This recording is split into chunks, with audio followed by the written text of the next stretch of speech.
Guys, how you doing? Welcome to the Battle of Marathon lesson. So, the Battle of Marathon took place in 490 BC and was a direct result of the Ionian Revolt, which you have looked at in previous lessons. Battle of Marathon, very famous, and it is where we get the term and indeed the concept of the marathon, as well as many other things. So a very famous sort of cultural reference point, as well as a significant event in the history of the Persian Wars.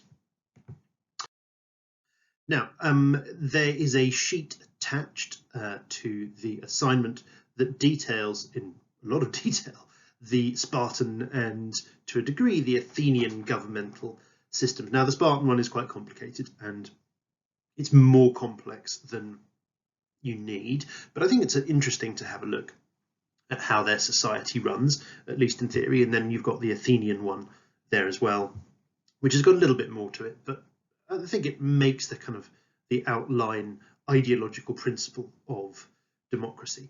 So have a look at those, see if you can find out what the odd ones out are on the list in front of you. So in a sense, there isn't a right answer. It could be ideologically the odd one out on these rows. It could be historically, it could be hierarchically, and you could have all sorts of brilliant answers that were actually quite different. So it's more to get you to identify what these things are and understand the different categories that they exist in. There is not necessarily a right answer. So if you have a look at the screen, you'll see that there's a sort of little colour bar that goes across. So the first one, for example, is Boule, Apella, and Ecclesia. What is the odd one out there, and why? Now, there's a variety of different answers that one might go for. So you could say that the Apella is the odd one out, because that belongs to one particular system, whereas the Boule and the Ecclesia belong to another. What are they? That's for you to discover. You could argue that the Boule is actually the odd one out, because perhaps, or arguably, the Apella and the Ecclesia perform similar functions. Again, it's up to you. So have a look at functionality, have a look at hierarchy, have a look at origin. What is the odd one out? Certainly it runs along the screen. So E4, Gerousia, and King, what's the odd one out there, etc., etc. So jot down the list, and I just write a sentence on which one you think is the odd one out and why. Now, the one that is hidden probably by my grinning features is a Lacedaemonia. So again, the land of the Spartans, Lacedaemonia. So pause the video and have a crack at that for 10 minutes or so. Now, just a sort of a point to bear in mind, Herodotus doesn't develop our understanding of these systems within his text, certainly within the set text, very very effectively and in great detail. So if you don't understand the significance of a Spartan village in inverted commas, don't worry. I really want you to get a sort of sense of the broad brush approach, and the big things to look out for are kind of conceptual similarities, but also differences with the Persian system, as we'll explore a little bit later on.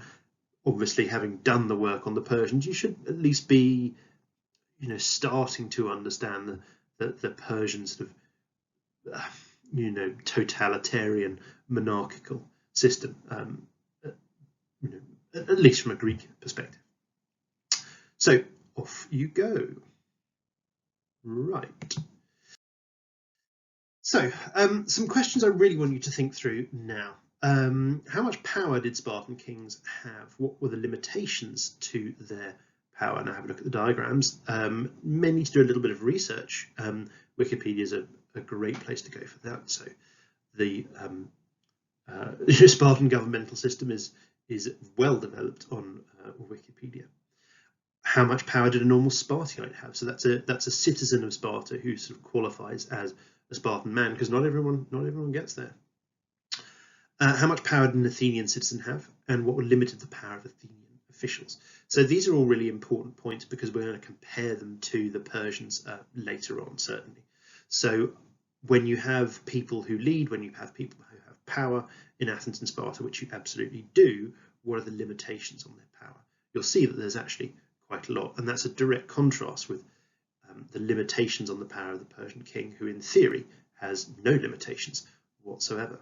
So even though there are leaders and kings in the Greek world, the power that they have in comparison to the Persian king is really significantly different.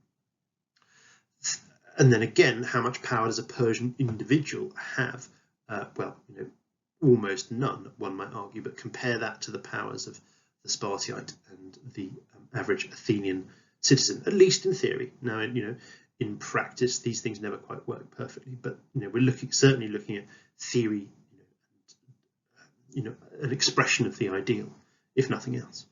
So have a go at those, a couple of lines for each one. So again, that could take you 5 minutes, maybe a little bit longer. So pause the video and have a go at that. And like I said, do some research if you need to. Okay, so moving on to the Battle of Marathon. Now, John Stuart Mill, that most famous of individuals, he even commented on the Battle of Marathon and said, in terms of significance, the Battle of Marathon, even as an event in English history, is more important than the Battle of Hastings. So that's quite a kind of staggering statement, really, isn't it? That the Battle of Marathon, even though it was fought in Greece, even though it was fought 2,500 years ago, is a more important event in English history, in making England the country that it is today, than the Battle of Hastings.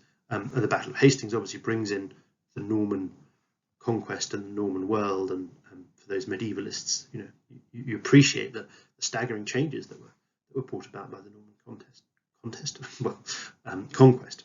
So this is, according to some anyway, an absolutely defining moment in our cultural history, and many disagree with that, absolutely. But I think the point John Stuart Mill is trying to make here is that if the Persians had won at the Battle of Marathon and captured Athens, there would be no democracy.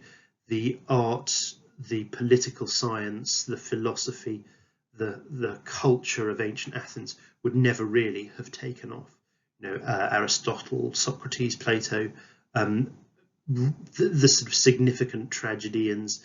There is tragedy before the Battle of Marathon, but arguably the Persian Wars, spurs, expands and develops it into the art that we know today. So all of these things would have been nipped in the bud and never taken place if the Battle of Marathon had been lost by the Athenians. So would we live in a world with no democracy, where it just isn't a concept that has ever developed? Would we live in a world with a very different sense of drama and literature and culture? And without the Greeks, would there have been the Romans? Certainly not in the same way. If the Persians hadn't been stopped at Marathon, would they have spread to Italy and Spain? Or it's a great kind of what if, but the world could have been truly, the Western world could have been truly different. Anyway, that's John Stuart Mill's idea. I think there's certainly merit to it, but again, those great what ifs. Who truly knows? So, how real is Marathon? Well, have a look at some of these artifacts. We're moving from myth into reality now, and these things were all found on the battlefield at Marathon. So you can see the Greek spear in the middle, a little bit rusty, a little bit chipped, perhaps by Persian blades or Persian armor. But we are looking at history, we're looking at reality.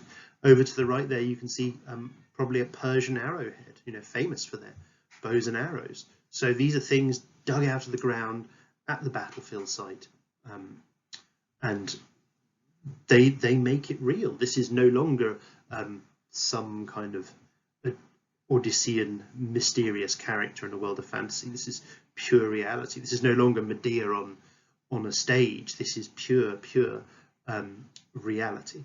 Now, obviously, the staggering thing is, if you look over on the far left, you will see a Greek helmet. This was discovered by the English ambassador, actually, in 1836, I think it was, and dug up and given as a gift to people in Canada.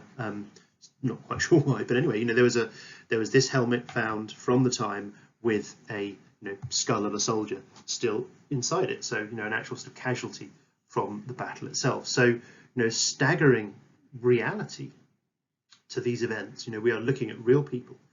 Now, in terms of reality, it gets even more amazing with our next slide, because here we have the Miltiades helmet.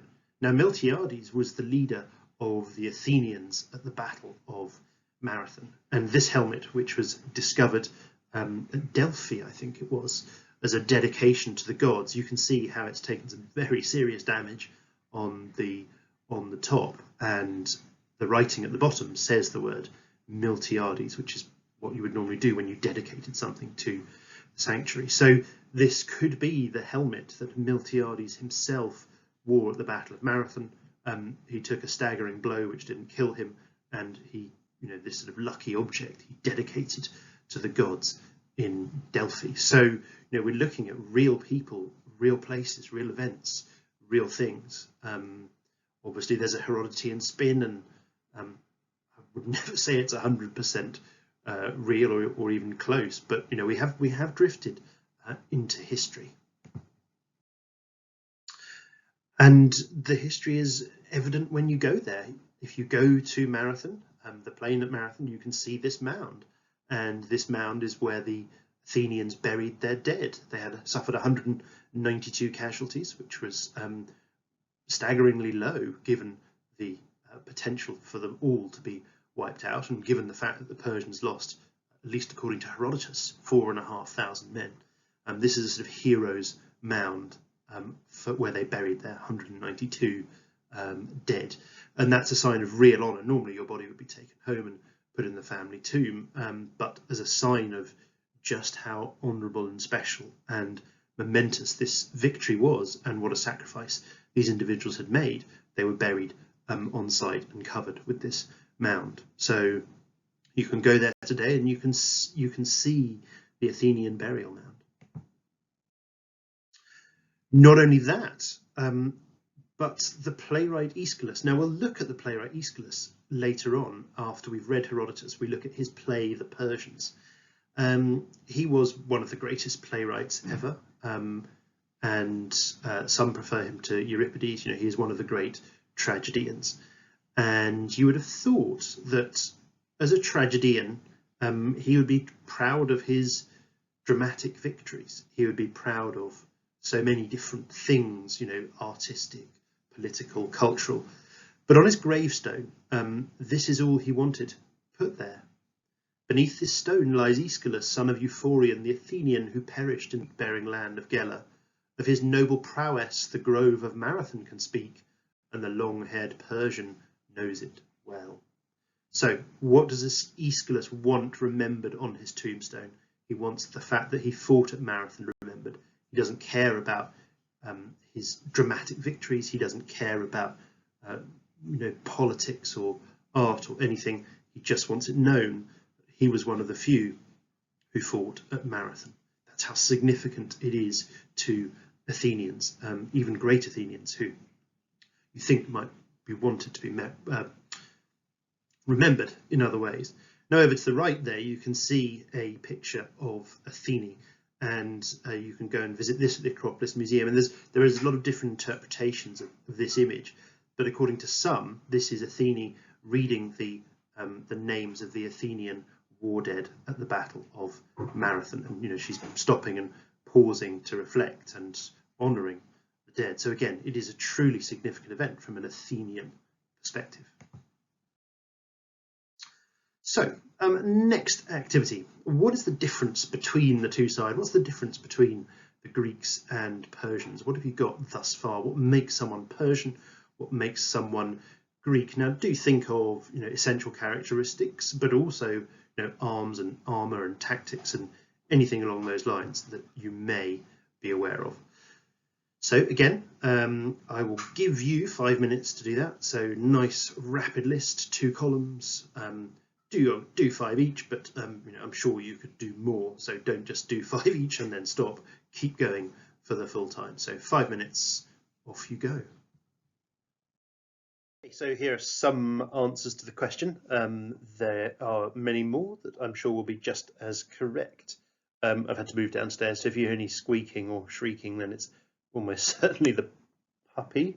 So don't report it to the police or anything like that. So just some ideas. So you've got the hoplite, the Greek hoplite versus the archer, and all of the things that goes with that from a practical sense. You've got manliness versus effeminacy. So up close and fighting, personally, face to face, heavy equipment, disciplined, organised, all that sort of stuff. Manliness versus Persian effeminacy, softness, fighting from a distance, patterned clothing, cowardliness. Then moving on, you've got disciplined Greeks, so ordered hoplites versus the slightly disorganized, chaotic barbarians. You've got one side who are probably favored by the gods. They understand the gods. They understand the appropriate worship of the gods, versus a kind of hubristic approach to the gods. There's some connection to the gods, but they don't really understand how to worship them, and they certainly don't show the necessary humility towards the gods from the Persians. Then you've got some other ideas. You've got the unified idea. Have we got this unified idea of Greekness versus a kind of fractured identity, perhaps? Now, all of these certainly be debated to some degree or another, but these are just some concepts to think about, and I'm sure you've got all sorts of your others. I think if you're looking at a more general sense of Greeks versus barbarians, you've obviously got the role of women and sex and sexuality and passion and eating and all those sorts of things. But in a perhaps more battle relevant one, these are some of the core areas. So thank you, sweetie. Right, let's move on. So right, she's stopped squeaking for the time being. So let's move back into the story now. So thinking back to the Ionian Revolt in 499 BC, it starts and it goes on for 5 years until it's finally crushed at the Battle of Lade due to all sorts of Greek that strange lack of discipline, a lack of unity, Persian superior numbers, some evil political trickery by the Persians sending old tyrants in to bribe and cajole and threaten people. But anyway, the Ionian Revolt is crushed, and if you look above, you can see Miletus and Lade on the map there. Now, Darius is obviously furious, and he has a slave, Whisper Master, remember the Athenians, into his ear every time he eats. So he feels really angry about this event and decides that he's going to punish the Athenians and the Eretrians. Now, the Eretrians sent 5 ships. We didn't talk about it before because it's relatively minor, but they sent 5 ships too. So they were on the list of Greeks who needed to be punished.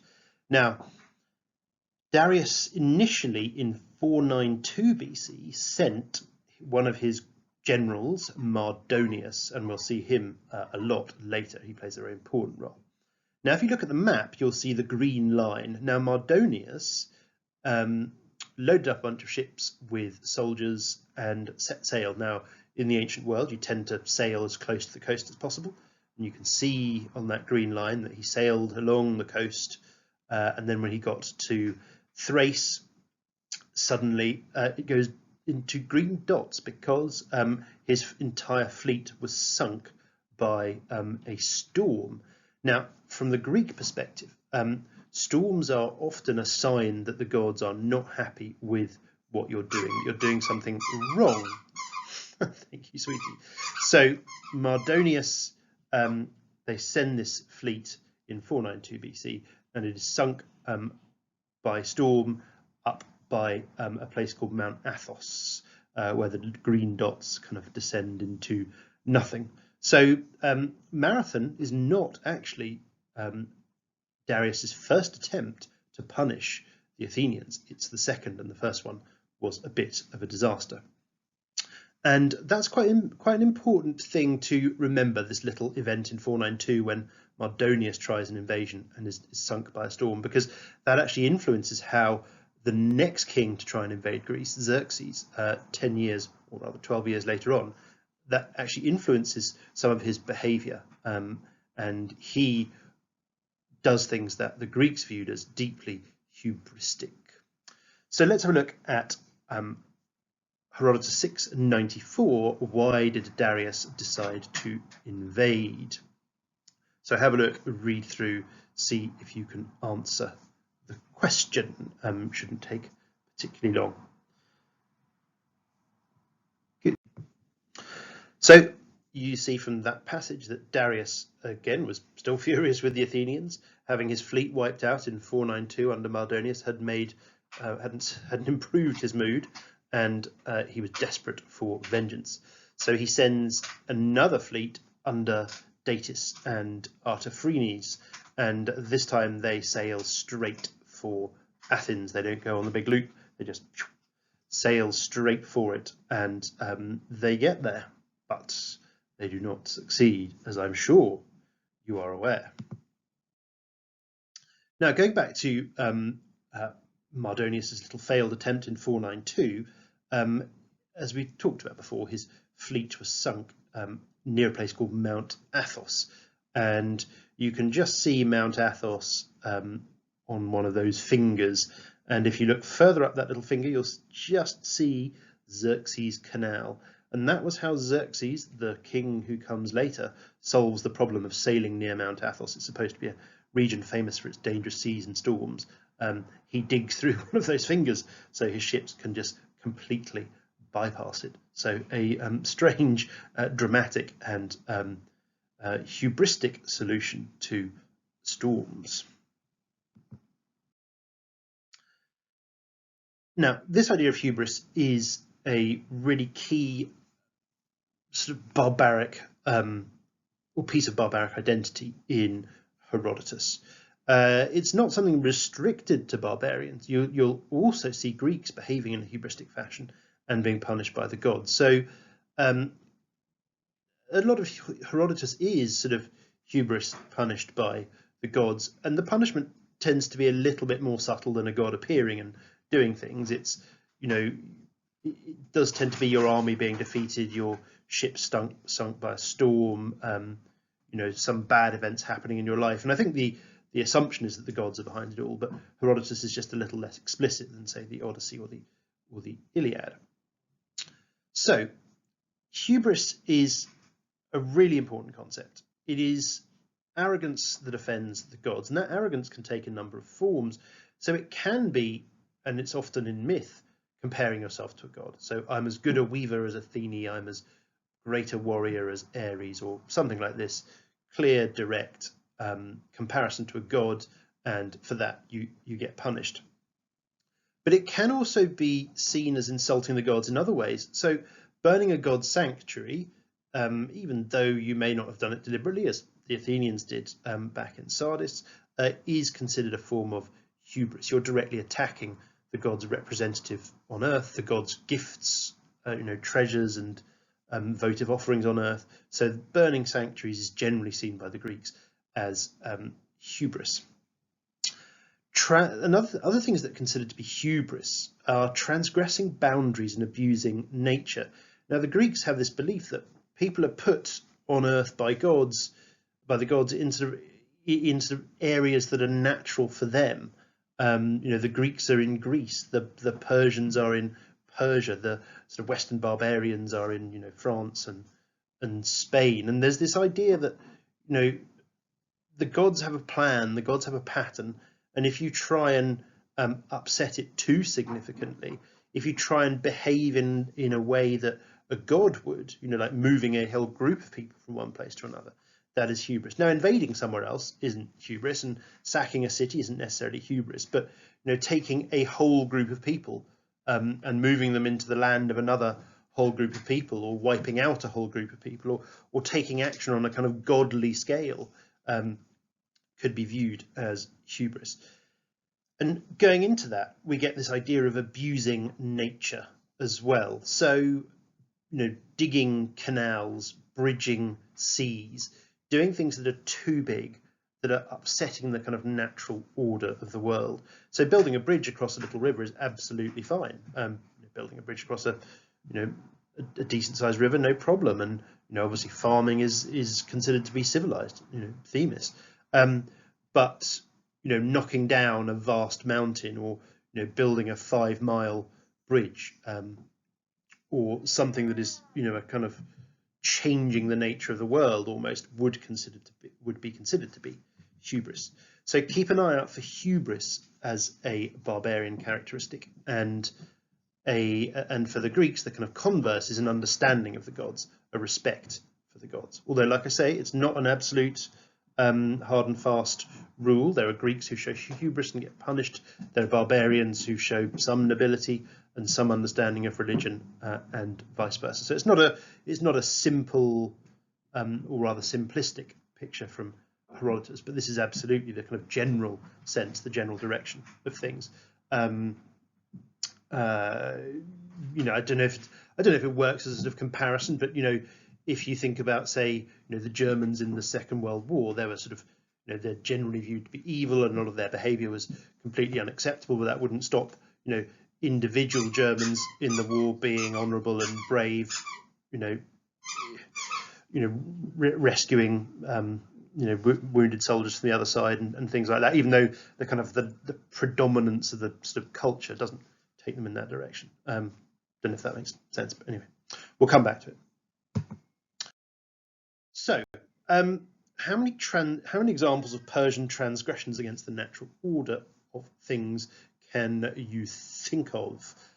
Don't worry too much about this question, but anyway, the big things that the Persians are trying to do is, all the transgressions against the natural order of things, if you like, are leaving Persia and going to Greece, burning down Greek shrines and cities, and attacking Greek holy sites on the mainland, as we'll see. And then Xerxes later on builds these huge bridges and digs huge canals beyond that of what a human should. So on to the next little bit of reading. So this is quite an important one. We're jumping forward a bit because this is a flashback, but it's a really important little event, and it's not necessarily wholly positive from the Greeks, but it does shed light on their feelings, their ideals, if you like. So read 7.133. How did Athens and Sparta react to the Persian requests for submission? So the Persians send out ambassadors demanding that Greek cities submit to the Persians. They acknowledge their wrongdoings, if you like, and they join the Persian Empire. And to do that, all you need to do is give a ceremonial gift of earth and water, basically saying, the land represents your land, the water represents the sort of sea around your city. All of these things sort of symbolically now belong to the great king. So the Persians make this request of the Athenians and Spartans, but what do you think happened? How do you think they responded? Have a read and then answer why. Why do you think they reacted in the way that they did? So what's happened? Well, as you can see, the Athenians and Spartans have a bit of banter. I don't know if that's the right word, but they throw the Persian heralds down the well and into a pit and say, "Get your earth and water from there." So, killing them as they do it. And you can see that in one of the scenes from 300, where they kick the Persian ambassador into the big pit in the middle of Sparta. So there's actually a lot of quite interestingly emotionally accurate things in 300. Well worth a watch, but we'll talk about that later on. So why did the Athenians and Spartans do this? Why, when they were offered a sort of the chance to submit to Persia and fundamentally have most of their sins kind of removed, as long as they agreed to be part of the Persian Empire, why did they kill these Persian ambassadors? Why didn't they just say no? Well, a couple of things, I think. The Athenians, because of democracy, will never accept a tyrannical overlord. The city is based on the rule of the people and if you have a tyrannical overlord, that just cannot be. Similar sort of thing for the Spartans. The Spartans are just fiercely xenophobic and utterly independent. Their whole city is set up to preserving sort of Spartan identity, culture, and freedom as the Spartans see it. So although there are slightly different approaches, I would suggest that the reason why they take this extreme action is because it is so against the ideologies of both cities. But why do they kill the heralds? Well, I think it's so that there's no going back, because within Athens especially there is a sort of a political side who are happy to make peace with the Persians, and by killing the heralds, then there's no way that peace can be made with the Persians, whatever happens. So perhaps it's to do that. Perhaps it's to show the strength of ideology and to prevent any peace being made sneakily by groups within either city who want peace with the Persians. But it's not a good thing to have done. Killing heralds, as Herodotus says, is blasphemous, and the Athenians are perhaps punished by the destruction of their city later on. And the Spartans seem to avoid punishment, although there's an important story to do with Spartan heralds later, and we'll come to that. So let's just have a quick look again at Book 6, 105 to 6, and Book 6, 107. So basically 105 to 107, just have a quick read through. What unusual event happened to Philippides, all of these things. Just a quick skim read. This is not set, but you just need to have an understanding of the chronology. So pause, take 5 or 10 minutes, read through, answer these questions. Lovely. So what happens? Well, Philippides on the way to Sparta meets with the god Pan, who tells Philippides that he is a supporter of Athens, which gives them real hope for the forthcoming conflict with the Persians. And the Spartan response to an Athenian request for aid is that they can't because they are at a festival. And this is sort of hotly debated in history. The Spartans are always at a festival and unable to march out and leave Sparta and fight people, except when it sort of suits them. So is it a sort of slightly polite Spartan way of saying no? Or is it the truth? The Spartans were a deeply, deeply, deeply religious city, and festivals and proper customs and rituals and procedures is a sort of crucial way of keeping your city safe, at least as far as the Greeks are concerned. Now, Hippias is an interesting character because he was an Athenian, or is an Athenian. So we're not seeing a total unity in these cities. He is, the ex-tyrant who wants to come back to Athens and undo democracy with Persian support.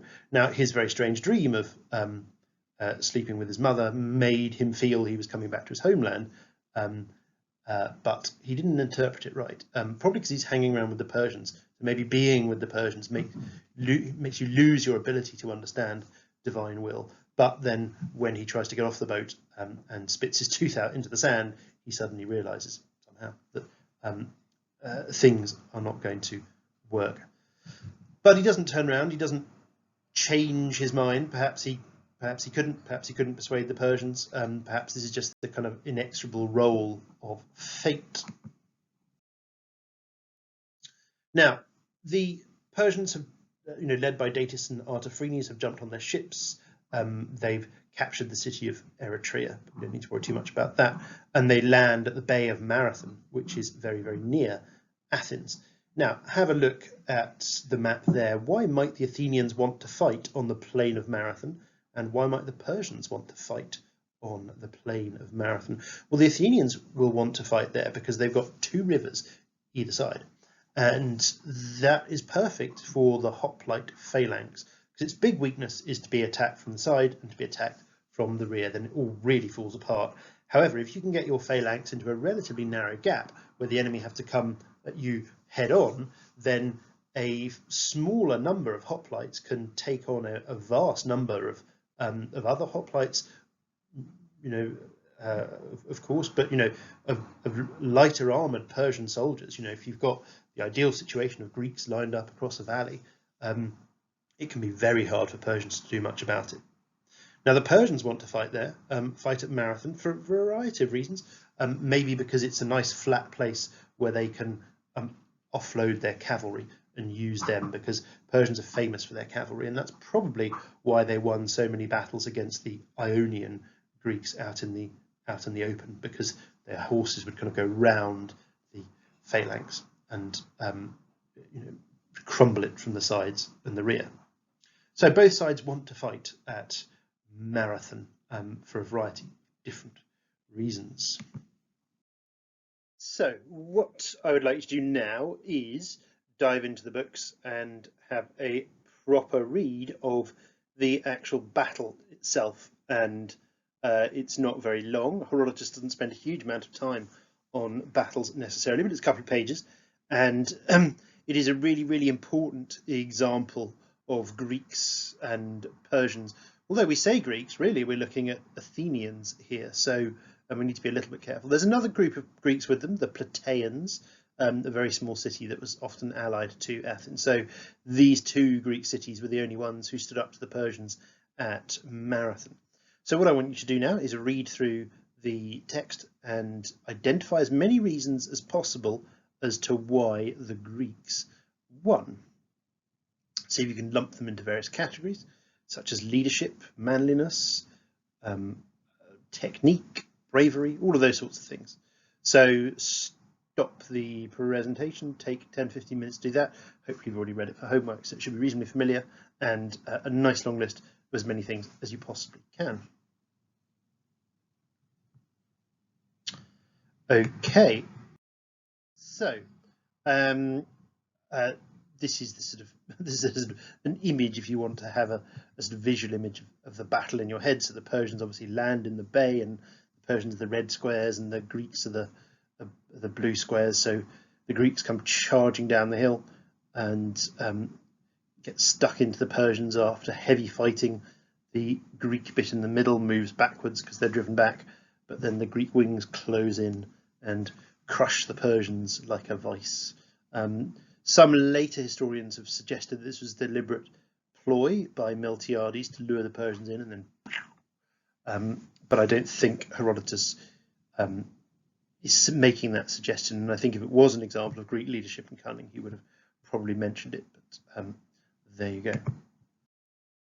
So why did the Greeks win at Marathon? Well, I think there's a whole variety of reasons. So first of all, the Greeks are better man for man. They're tougher, they're stronger, they have heavy armor, they have their discipline, their unity, their organization. So the hoplite versus the archer dynamic, which we've talked about. And Herodotus only alludes to some of these things. He doesn't develop this in great detail.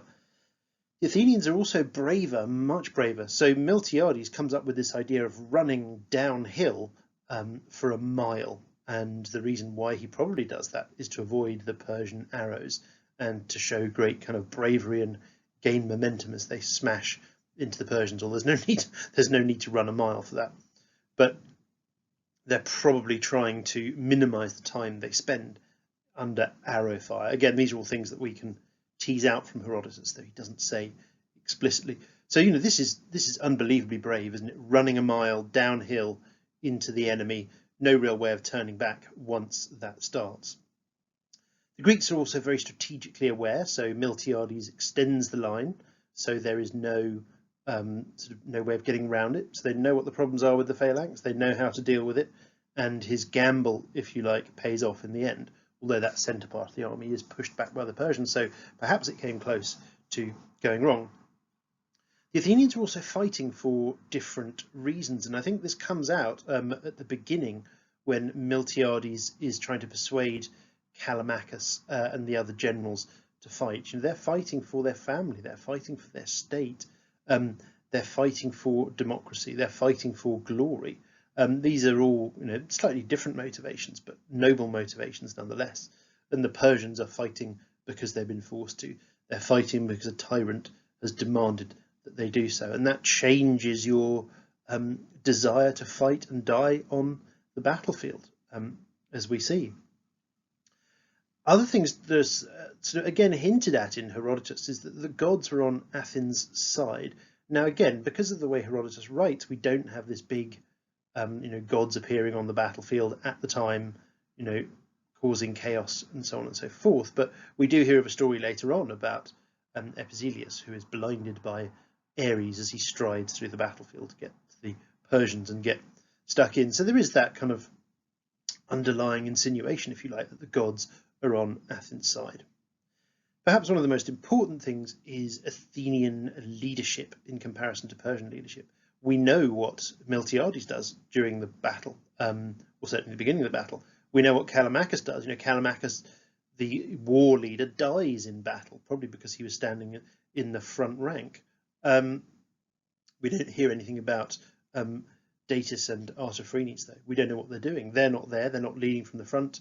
They're not directing events. There's just this sort of almost leaderless mob of Persians, and maybe they weren't there. Maybe there's some issue there. But I think it's quite clear that they are not brave leaders directing their men and standing in the front line in the same way as Miltiades and Callimachus. So why did the Greeks win at Marathon? Bravery, divine support, good leadership, and manliness, perhaps most of all. On the other hand, I don't know if it's quite the right word, but they, it's clear that the Persians fight. The Persians don't just fold like, wet paper. There is a tough battle, and the Greeks are pushed back. I think that's to give more glory to the Athenians, in their victory, because an easy victory is meaningless. That's not to say that it wasn't a tough fight. I don't think Herodotus is making it up, but we need to be careful in some senses about what Herodotus is really showing with barbarian bravery, perhaps. Anyway, so that's the crucial Battle of Marathon, and there are some core reasons why the Greeks won, and we'll see these reflected throughout Herodotus. So what were the consequences of the Battle of Marathon? Well, the Persian invasion of mainland Greece is effectively ended for that year. So they rush off with their tail between their legs. The Greeks are given a huge morale boost because after the Ionian disaster, people were starting to think maybe the Persians are invincible, they can't be beaten. But the Athenians have shown that they can be. And if the Athenians can beat them, then the Spartans certainly can. Even though the Athenians are decent soldiers, the Spartans are a step above. Athens gains huge status and respect in the Greek world, and the fact that she stood up to the Persians and fought for Greekness really does give her a lot of political capital, if you like. The Spartans are even jealous that they didn't actually make it to the battle on time. Perhaps more importantly, if you think back to John Stuart Mill, the survival of radical democracy. Is this one of the most important battles in the world ever, in which if the Athenians had lost, democracy would have been extinguished as a concept? We like to think it would have, that it's a sort of natural state of affairs, don't we? That it would have risen up anyway, and that it's just what people do, and there's no kind of real cultural element to it. But I don't know. Who knows? But I think that is why John Stuart Mill says it's the most important event in English history. On the other hand, the Persian king's status and the stability of the empire is threatened. They've been defeated openly, they've been defeated in public, and they have a whole group of Greeks in their empire and a whole group of Greeks, on the other side of the boundary line, if you like. So there's a real threat to the stability and security of the Persian empire now that these Greeks have fought back and taught the Persians a lesson rather than the other way round. So can that really stand? Can these Greeks remain unpunished? Now, a little bit of an after story, if you like. So Miltiades, the great glorious general of Athens, defeated the Persians. What a brilliant individual. Now, what happens to Miltiades at the end, and what does this say about the limitations of on power of Athenian leaders? Well, it's an interesting one, isn't it? If you stop and quickly read through, then we'll talk about it in a few minutes. Good.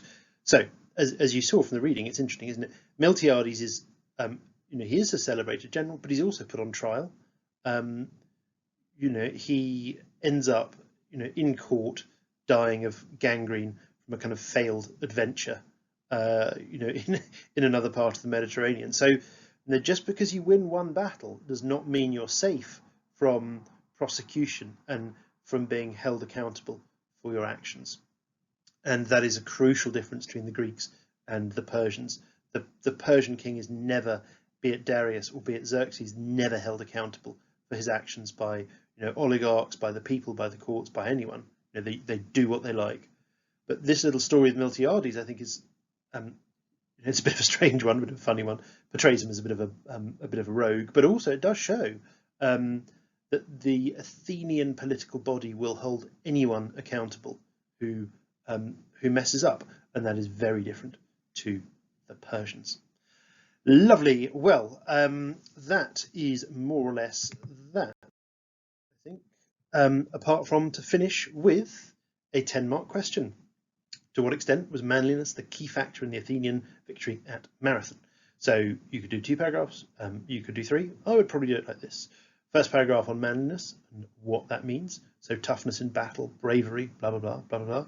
Second paragraph, probably leadership. So why was it Athenian leadership and correspondingly maybe a failure of Persian leadership that they won? And the third paragraph could be something like Persian mistakes, could be all sorts of other factors rolled together, like a bit of luck, a bit of divine intervention, whatever it is that you like.